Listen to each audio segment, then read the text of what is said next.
Motion to dimension आज के lecture में पढ़ेंगे और फिर मैं आपको प्रोजेक्टाइल के अंदर ले जाऊंगा तो आपको और बेटर लेवल पे एक अंडरस्टैंडिंग आएगी टू डायमेंशनल मोशन की। और फिर हम इसके बाद चलेंगे रिलेटिव मोशन पे और जहां जाके हमारा काइनेमेटिक्स सारा का सारा खत्म हो जाएगा। तो आज का जो टॉपिक है हमारा वो है मोशन इन टू डायमेंशन। हमारा वन डायमेंशन खत्म हो गया था, आज हम पढ़ेंगे motion in to dimension.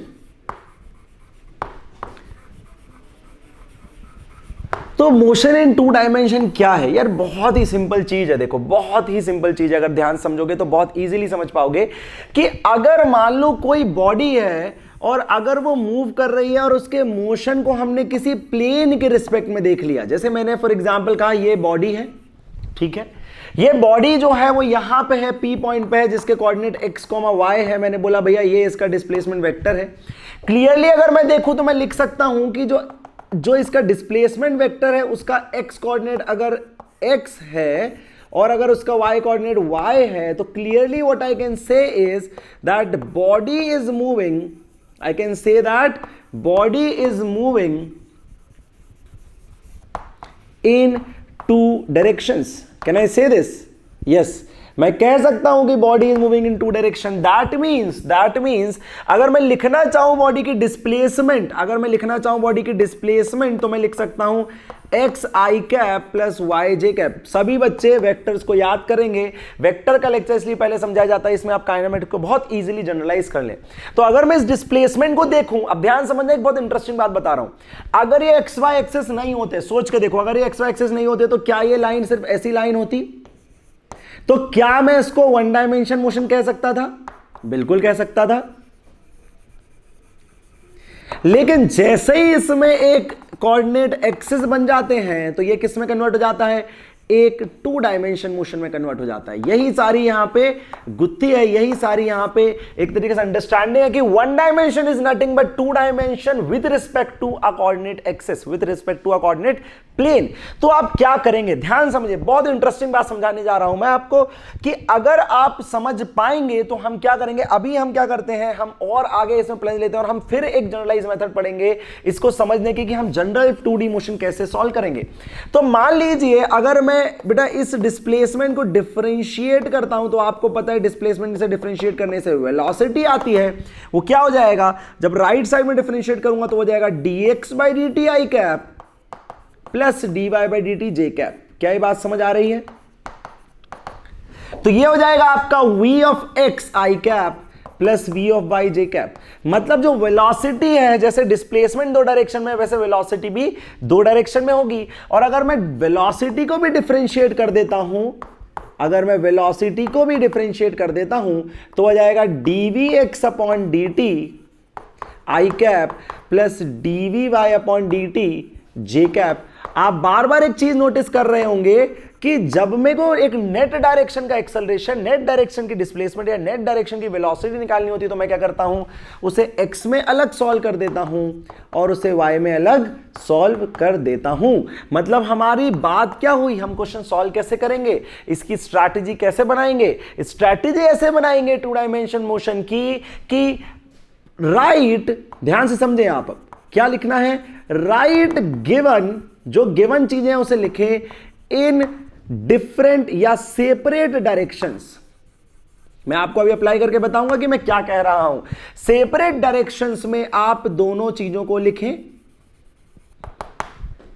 And relate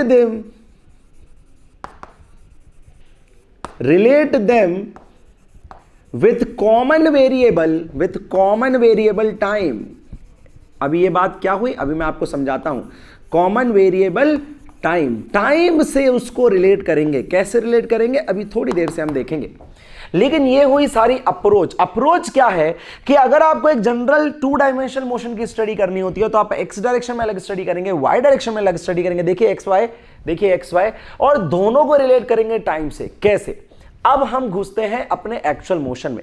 मान लीजिए अगर हम इस चीज को देखें, इस चीज को ध्यान से देखें, मान लीजिए तो अगर मैं मान के चलूं, लेट्स से एक टाइप ऑफ प्रॉब्लम लेके चलता हूं जहां पे इफ आई अज्यूम, तो this is let's say case 1, ठीक है, this is case 1 of two dimension motion. ध्यान समझना, this is case 1 of two dimension motion. When ax and ay are constant. ध्यान से समझिएगा तो आपको ये आइडिया लग जाएगा कि मैं कहां आपको ले जाना चाह रहा हूं। अगर एक्सेलरेशन कांस्टेंट होते तो क्या आपको याद है कौन सी इक्वेशंस लगती थी? क्या आपको याद है? बिल्कुल आपको याद होगा, जब ax एंड ay कांस्टेंट अगर आ जाते थे तो आपकी जो इक्वेशंस आ जाती थी वो कौन सी आ जाती थी? इक्वेशन आ जाती थी। ध्यान से समझें। अब मैं क्या करूंगा, अब what I will do is I will write first of all given in separate directions, given in separate directions. तो सेपरेट डायरेक्शंस कौन कौन सी हो गई हैं आपकी सेपरेट डायरेक्शंस हो गई हैं, ध्यान से समझे, X direction and Y direction. हर बार आपको यह करना है। सबसे पहले आप क्या लिखेंगे? मान लीजिए एक्स डायरेक्शन की इनिशियल वेलोसिटी ux है, मान लीजिए एक्स डायरेक्शन का इनिशियल एक्सेलरेशन ax है, एंड एक्स डायरेक्शन में जो वेलोसिटी है वो आपकी कंपोनेंट रखती है फाइनल वेलोसिटी कंपोनेंट vx। ठीक है, ऐसे ही मान लेते हैं इनिशियल डायरेक्शन की y डायरेक्शन की इनिशियल वेलोसिटी uy है, y डायरेक्शन का एक्सेलरेशन ay है एंड y डायरेक्शन की फाइनल वेलोसिटी vy है। सिमिलरली एक्स डायरेक्शन का डिस्प्लेसमेंट sx है और इसका sy है। ध्यान समझिएगा क्या बताने की कोशिश चल रही है। जब आप ये गिवन लिख लेते हैं एक पर्टिकुलर प्रॉब्लम के लिए, और अगर एक्सेलरेशन कांस्टेंट है, अगर एक्सेलरेशन कांस्टेंट है और अगर आप गिवन लिख लेते हैं तो फिर आप क्या करेंगे? सिर्फ ये करेंगे, apply equation for constant acceleration. आप क्या करेंगे? कांस्टेंट ए के लिए इक्वेशन अप्लाई कर देंगे। कैसे? देखते हैं यहां पे कैसे, ध्यान समझिएगा। क्या करेंगे हम क्या करेंगे? एक्स डायरेक्शन में इक्वेशन अलग अलग देंगे। हमें पता है Vx इक्वल टू क्या होता है, तो हमें एक जनरल इक्वेशन 3 पता है, V is equal to u plus a t. हम क्या करेंगे? इसी इक्वेशन को किस डायरेक्शन में लगा देंगे? एक्स डायरेक्शन में। अब ध्यान से आप देखना, बहुत इंटरेस्टिंग चीज है, ऐसे ही हम V के लिए लगा देंगे y में। क्या ये बात समझ आ रही है?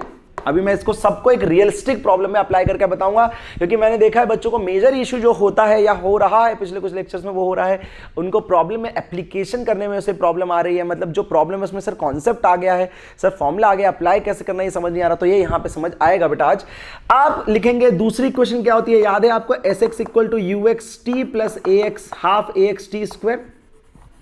क्या बोल रहा हूं मैं अभी थोड़ी देर से आपको समझ भी आएगा।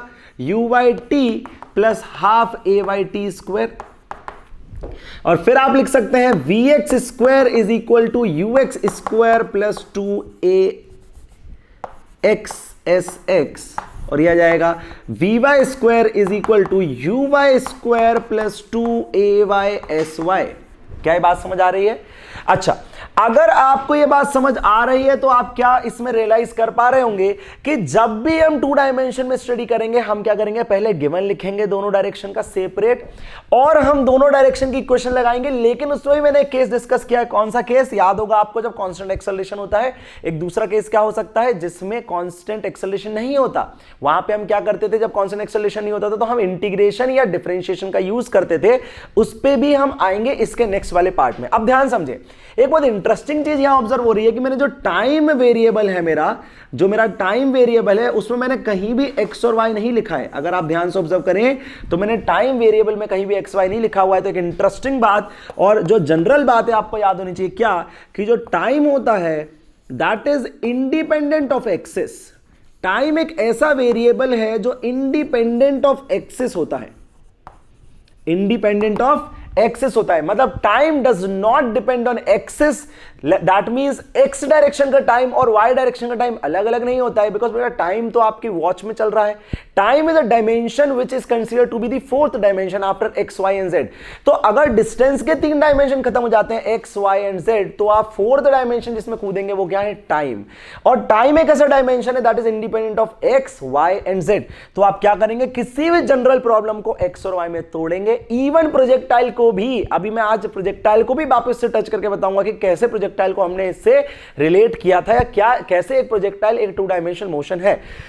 आप क्या करेंगे? एक्स में गिवन अलग लिखेंगे, वाई में अलग लिखेंगे। अकॉर्डिंग टू द सिचुएशन आप इक्वेशंस को पुट करेंगे। जैसे फॉर एग्जांपल अगर हम एक बहुत बेसिक सा एग्जांपल लें और समझने की कोशिश करें कि मैं क्या कह रहा हूं, तो लेट्स से मैंने बोला क्वेश्चन गिवन है आपको, मैंने बहुत सिंपल सी चीज आपको बोली कि भैया एक वेलोसिटी, एक पार्टिकल, इसकी इनिशियल वेलोसिटी है 2i cap plus 3j cap. आप ध्यान समझिएगा, क्लियरली आपको समझ आ रहा है कि पार्टिकल दो डायरेक्शन में जा रहा है। मैंने आपसे बोला उसका एक्सेलरेशन है सिर्फ 2j कैप। अब बहुत इंटरेस्टिंग कर रहा हूं मैं आपके लिए, मैं बहुत इंटरेस्टिंग कर रहा हूं। आप क्या करें, गिवन लिखेंगे x और y में सीधे सीधे, तो आप लिखेंगे ux, आप लिखेंगे uy, आप लिखेंगे ax, आप लिखेंगे ay, आप लिखेंगे sx, आप लिखेंगे sy। एक्चुअली फाइंड हमें ऐसे ही करना होगा, तो हम क्या करेंगे, पहले तो ux लिख लेंगे। ux हो गया 2, uy हो गया 3, ax हो गया 0, देखिए यहां पे i का कोई कॉम्पोनेंट नहीं है तो 0 i कैप, और ay हो गया आपका 2। ध्यान समझिएगा, इससे आपका काफी कुछ क्लियर हो जाएगा। अब अगर मुझे देखना हो, अगर मुझे निकालना हो भैया कि इसकी एस वेक्टर बताओ कितनी होगी, तो आपको पता है यार 2 डायमेंशन मोशन है, तो जनरली इसका एस वेक्टर होगा एक्स आई कैप प्लस वाई जे कैप। अब मुझे एक्स और वाई की इक्वेशन निकालनी पड़ेगी, लेकिन डिपेंडिंग ऑन द इक्वेशन, तो अगर मैं ध्यान से देखूं तो एक्स डायरेक्शन का एक्सेलरेशन 0 है, मतलब जब 0 एक्सेलरेशन होता है तो याद करो 1 डायमेंशन क्या आता है, डिस्प्लेसमेंट। अब मैं सिर्फ एक्स डायरेक्शन के लिए लगा रहा हूं वेलोसिटी इनटू टाइम। क्यों? क्योंकि अगर आप जनरल इक्वेशन सोचो, मान लो आप जनरल इक्वेशन भी सोचो, चलो एक्सेलरेटिंग वाली सोच लो, क्या आती थी याद है, x is equal to u t plus half a t square. किस डायरेक्शन में लगा रहा हूं, x में। x डायरेक्शन का एक्सेलरेशन कितना है, 0, तो ये वाली टर्म कितनी हो जाती है, 0, तो x इक्वल टू आ गया सीधे सीधे सिर्फ ux इंटू टी, और ux कितना है बेटा 2 इंटू टी। क्या ये बात समझ आ रही है? अभी टाइम नहीं गिवन है, लेट से हम ले लेते हैं कि आप निकालिए 3 सेकंड में, तो कितना आ गया 6 मीटर। किस डायरेक्शन की डिस्प्लेसमेंट आई है अभी, सिर्फ x डायरेक्शन की। अब हम क्या करेंगे, अब हम निकालेंगे y डायरेक्शन की डिस्प्लेसमेंट। ध्यान से समझिएगा, अब हम निकालेंगे y डायरेक्शन की डिस्प्लेसमेंट। कैसे निकालेंगे, लगा देंगे sy जो कि हमारा y ही है is equal to u y t plus half a y t square. मैंने आपको बोला हुआ है कि आप क्या करेंगे, y डायरेक्शन में अलग इक्वेशन लगाएंगे। sy इज इक्वल टू आ जाएगा uy। अब uy कितना है देखिए यहाँ पे, uy 3 है, ay 2 है, तो 3t plus half into 2t square, और t कितना है 3 सेकेंड है, तो ये आ गया 9 प्लस हाफ इंटू 2, तो 2 से 2 कैंसिल हो गया, और 3 का स्क्वायर आ गया 9, ये कितना हो गया आपका 18 मीटर। मतलब आपका एस वेक्टर कितना आ गया, आप ध्यान से देखना, बहुत इंटरेस्टिंग। एस वेक्टर आ गया तुम्हारा 6i cap plus 18j cap. क्या ये बात समझ आ रही है? Can you relate this thing what I am trying to say? This is what it is. यही आपकी एक जनरल डिस्प्लेसमेंट है 2 डायमेंशन की। तो आपने अप्रोच क्या यूज किया, आपने x में अलग किया, y में अलग किया, और आपने दोनों चीज को किससे रिलेट किया, टाइम से रिलेट किया। दोनों चीज किससे रिलेट हो रही हैं, सिर्फ टाइम से रिलेट हो पा रही हैं। यह बात आपको समझ आ गई होगी। अब चलते हैं हम अपने नेक्स्ट फेज पे, और इसी में कुछ बातें और गहराई से देखते हैं। ध्यान से समझिएगा, इसमें कुछ बातें और गहराई से देखते हैं। तो हमने ये कहा कि एक जनरल 2 डायमेंशन जो मोशन है, एक जनरल 2 डायमेंशन जो मोशन है, उसमें क्या होगा, हर चीज 2 डायमेंशन में होगी। मतलब इनिशियल वेलोसिटी 2 डायमेंशन में होगी, अगर इनिशियल है तो फाइनल वेलोसिटी 2 डायमेंशन में होगी। क्यों? क्योंकि डिस्प्लेसमेंट 2 डायमेंशन में होगी, या इसको मैंने x लिख दिया था आपके लिए। अगर वेलोसिटी को डिफरेंशिएट करेंगे तो एक्सेलरेशन 2 डायमेंशन में होगा। इतनी बात तो आपको समझ आ ही गई है। अगर आप ध्यान से एक चीज देखो, अगर आप बहुत ध्यान से एक चीज सुनो, तो इसके केसेस बन गए। ये तो जनरल बातें हो गई। केसेस क्या बन गए, केस 1 अभी मैंने आपको बताया। केस 1 ये बन गया कि भैया पहला केस क्या बन गया, a कांस्टेंट, या पहला केस बन गया चलो a0। क्या बन गया, a0। तो a0 में आपको पता है sx या x is equal to velocity जो चेंज नहीं होती है, एक्सेलरेशन है, into time. y is equal to क्या आ गया, वेलोसिटी इनटू टाइम। मैं क्या कर रहा हूं देखिए, वेलोसिटी इनटू टाइम x में, वेलोसिटी इनटू टाइम y में। तो आपका s वेक्टर क्या आ गया, वो आ गया x i cap plus y j cap, वो आ गया vx i cap, sorry vx into t I cap plus vy into T j cap. ये आपका केस 1 हो गया। आपका केस 2 क्या हो जाएगा, ध्यान से देख लें। केस 2 आ गया a कांस्टेंट। a कांस्टेंट, तो मैं क्या कर सकता हूं, ध्यान से समझिएगा। अगर मैं सीधे सीधे x और y को अलग अलग ना लिखूं, लिख सकता हूं। कैसे लिख सकता हूं, मैं लिख सकता हूं भाई v is equal to vx अलग निकालता और vy अलग निकालता, अलग अलग करता। लेकिन क्या मैं क्या ऐसे कर सकता हूं, totally can I write it like this, 2a v is equal to u plus a t। where I can use directly the vector equation. What I can do is I can apply this equation directly in vector form also. I can do them separately, I can apply them in vector form also, because I know कि ये vector कितने direction में हो सकता है, 1 में हो सकता है, 2 में हो सकता है और कितने में हो सकता है, 3 में हो सकता है। भैया इसके 3 कंपोनेंट हो सकते हैं ना मैक्सिमम, तो आप तीनों कंपोनेंट को भी साथ में रिलेट कर सकते हैं। कैसे साथ में, अलग कैसे रिलेट कर सकते हैं मैंने दिखाया, साथ में कैसे रिलेट कर सकते हैं मैं बताऊंगा। लेकिन और क्या क्वेश्चंस बन सकती हैं यहाँ पे, S is equal to ut plus half at square बन सकती है ना। तो कांस्टेंट मोशन और 2 डायमेंशन मोशन के लिए क्या किया मैंने, वेक्टर फॉर्म में इक्वेशंस लिख दी। तीसरी इक्वेशन क्या आएगी आप ध्यान से देखें। अब तीसरी इक्वेशन इज वेरी ट्रिकी, क्योंकि वो होती है v square is equal to u square plus 2s, लेकिन मैंने आपको बताया था उसका वेक्टर फॉर्म क्या होता है, v dot v is equal to u dot u, revision भी हो जाएगा आपका 2a डॉट s। मैंने बताया था आपको, क्योंकि वेक्टर का स्क्वायर तो कुछ होता नहीं है, तो अपन ने क्या किया, उसको v डॉट v के टर्म्स में लिख दिया। अगर आप a डॉट b का फॉर्मूला याद करो तो क्या होता है, ab cos थीटा, तो हो जाएगा v cos 0, और v इंटू v कितना हो जाएगा, v स्क्वायर cos 0 कितना हो जाएगा 1, तो v स्क्वायर ही है। लास्ट इक्वेशन जो बहुत हेल्प कर रही है आपको, मैंने देखा है कुछ क्वेश्चन में बिल्कुल डायरेक्ट हेल्प हो रही है, इसमें क्या है वो u vector plus v vector upon 2 into t। क्या ये बात समझ आ रही है? तो इतनी बातें अगर आपको याद रहेंगी तो आप क्या कर सकते हैं, किसी भी क्वेश्चन को डायरेक्टली भी कर सकते हैं और सेपरेटली भी कर सकते हैं। एक और नेक्स्ट क्वेश्चन लेके चलते हैं, या केस 3 लेके चलते हैं हम। जो हमारा केस 3 है वो क्या है, केस 3 इज बेसिकली, जिसका एग्जांपल मैं आपको बताऊंगा, जब a भी वेरिएबल हो जाए, a क्या हो जाए आपका, वेरिएबल हो जाए। तो कैसे करेंगे ध्यान से देखें। जैसे फॉर एग्जांपल आप क्या करेंगे, फिर आप जिस डायरेक्शन में, तो आप क्या करेंगे, यूज इंटीग्रेशन, आपको पता है use integration in that direction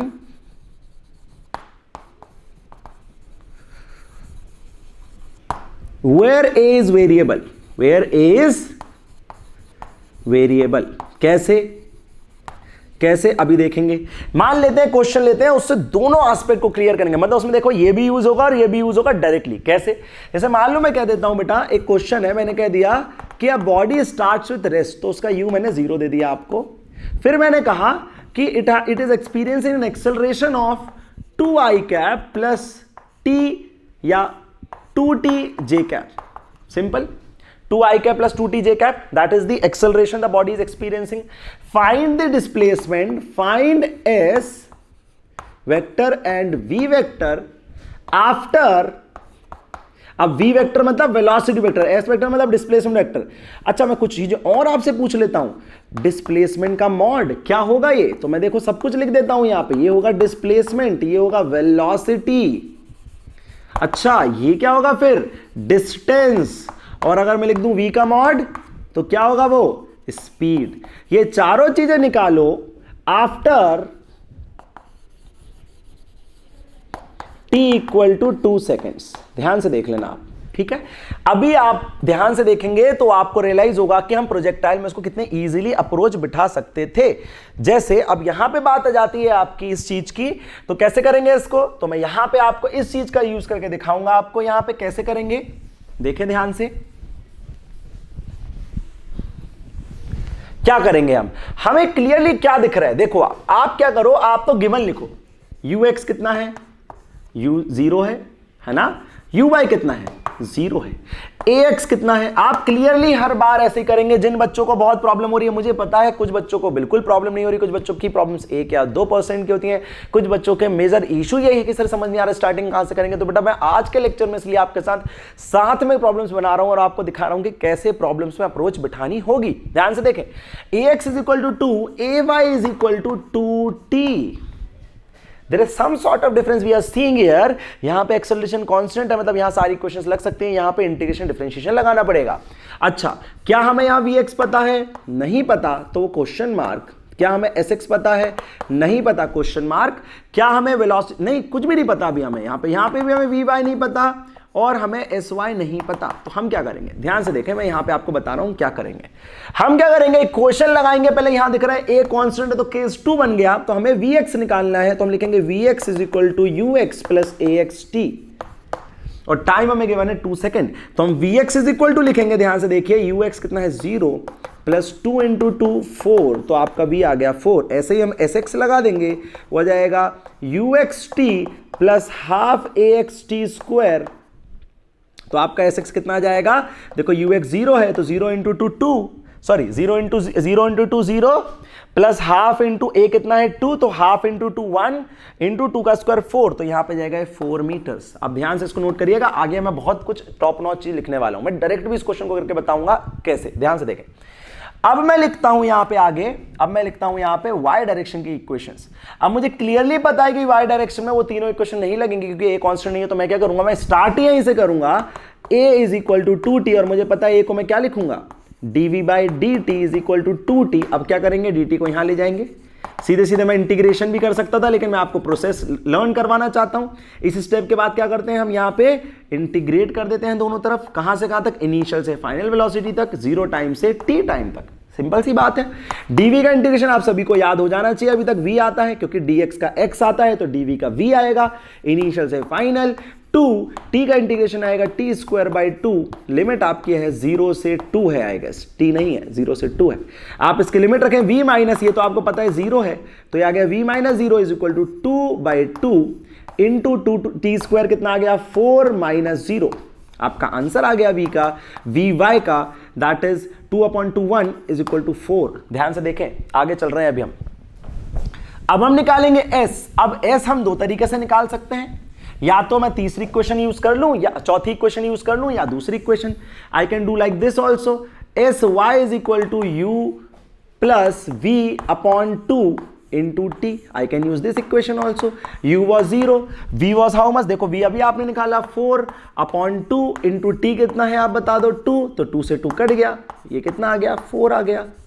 आ गया ना? नहीं, ये इक्वेशन यूज नहीं हो सकती है। क्यों नहीं हो सकती है बताओ? क्योंकि ये कांस्टेंट नहीं है बेटा। समझ आ रही है ना बात? तो अगेन आप डिस्प्लेसमेंट कैसे निकालोगे? मैंने बोला ना डिफरेंशियल इंटीग्रेशन, आप इसको ध्यान रख लें। अब v कांस्टेंट है लेकिन आपको पता है ये तो कांस्टेंट नहीं था, मतलब ये कभी इक्वेशन, चारों इक्वेशन नहीं लगेंगी, तो क्या लगेगा? आप आ गए vy इज इक्वल टू 4, अब आप इसको लिखेंगे dsy is upon dt is equal to 4, फिर वही process ds is equal to 4 dt, आप दोनों तरफ इंटीग्रेट करेंगे 0 से s 0 से t, ये कितना आ जाएगा? ये आ जाएगा s, y है याद रखना, 0 से लेके s तक इज इक्वल टू 4 dt का इंटीग्रेशन t 0 से लेके 2 तक, ये आ गया sy इज इक्वल टू कितना? ये आ गया 4 इंटू 2 दैट इज 8। आपके फाइनल आंसर क्या है? अब आप अपने फाइनल आंसर लिख सकते हैं v वेक्टर। अब मैं जनरल वेक्टर लिखूंगा, उसके दो कंपोनेंट होंगे, एक x कंपोनेंट होगा, एक y कंपोनेंट होगा, तो हो जाएगा 4i cap plus 4j cap, ध्यान समझिएगा। और s वेक्टर आपका आ जाएगा कितना? हो जाएगा 4 और 8, तो 4i cap plus 8j cap. अब बताओ इसका मॉड कैसे निकालोगे? √4² प्लस 4², वो इसकी स्पीड आ जाएगी और इसका मॉड निकाल के इसका डिस्टेंस आ जाएगा। बात आपको समझ आ रही होगी। अब मैं इसी अप्रोच को जनरली आपको स्टैंडर्ड प्रॉब्लम्स में लगा के बताता हूं कि कैसे स्टैंडर्ड प्रॉब्लम्स इसी पर्टिकुलर कॉन्सेप्ट के अंडर लाई करती हैं। तो कौन कौन सी स्टैंडर्ड प्रॉब्लम है, देखते हैं कौन कौन सी स्टैंडर्ड प्रॉब्लम्स है हमारे पास।